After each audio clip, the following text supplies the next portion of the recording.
Hey everybody, welcome back to Geeks and Freaks.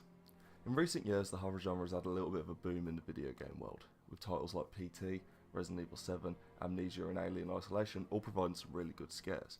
If you're into horror, there's a lot of good games to choose from, and since we're nearing Halloween, I thought what better time to showcase a few of them. So over the next 12 days leading up to Halloween, we're going to be showcasing one title a day. These might not necessarily be the best, the most well received, or even the scariest, but they're just a few titles I thought you might like. As always, if you've got any comments, suggestions or anything else, make sure to drop those after you've watched the video. Other than that, thanks for watching and let's crack on. The Evil Dead franchise is one of our favourites to date, from the B-movie horrors of Evil Dead 1, to the horror comedy of Evil Dead 2, all the way to the slapstick humour of Army of Darkness. The franchise has proven itself as one of the fan favourite movie series, and now, with the excellent Ash vs Evil Dead currently airing its second season, a fan favourite TV programme too. But it's not just in visual media that the Evil Dead has had some hits, with the franchise also spanning a series of enjoyably varied video games, none of which we enjoy more than Evil Dead Regeneration, which was released on PlayStation 2, Xbox and Windows in 2005. The story of Evil Dead Regeneration begins as Ash Williams, once again voiced by B-movie legend Bruce Campbell, reiterates the overall story of the Evil Dead franchise, introducing us to the concept of the Book of the Dead, or Necronomicon Ex Mortis, which has the power to summon the souls of the damned to the world of the living. The backstory culminates in a playable version of the final scenes from Evil Dead 2, with Ash fighting off his friends, now in Deadite form, with his trusty chainsaw and boomstick. It's through the events of this playable section that we discover that the game is presented as a what-if story, disregarding the events that led into the third Evil Dead film, Army of Darkness, and instead branching into a brand new Evil Dead story, written exclusively for the game. Following the prologue, we return to the present day to find that Ash has been committed to an institution for the mentally insane, following the apparent murders of his friends during the events of Evil Dead 2. But the Necronomicon has once again fallen into the wrong hands, this time Ash's very own therapist, Dr. Reinhardt. True to form, Ash breaks out of the mental hospital to once again save the world from the Deadites and stop Reinhardt from completing his nefarious plans. The game itself is a typical hack and slasher, with Ash destroying hordes of Deadites with a combination of slashing and shooting.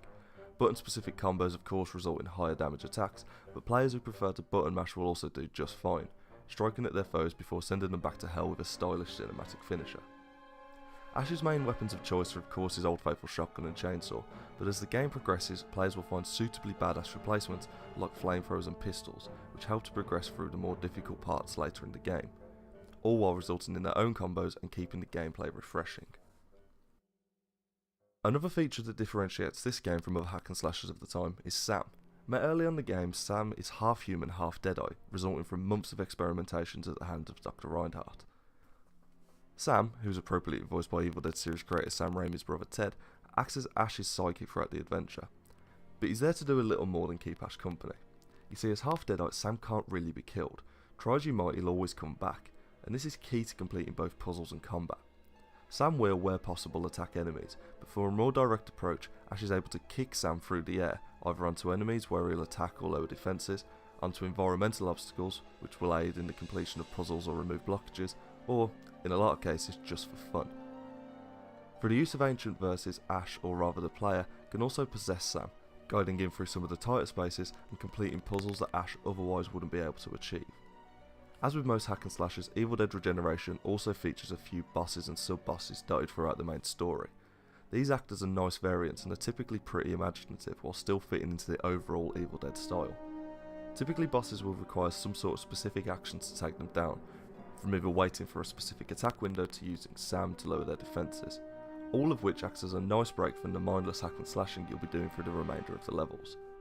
Stylistically, the game retains the spooky feel that we know and love from the movies, but as you might expect is never really trying to be scary. The game instead sticks to what it knows, campy B-movie horror, from the almost perfect recreation of the Evil Dead's closing act, to the tongue-in-cheek humour and stupid one-liners.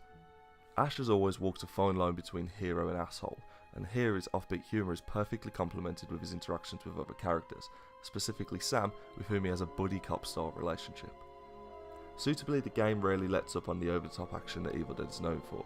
Guns have unlimited ammunition, shotguns seemingly reload themselves, and enemies explode into horrifically gory chunks for no apparent reason.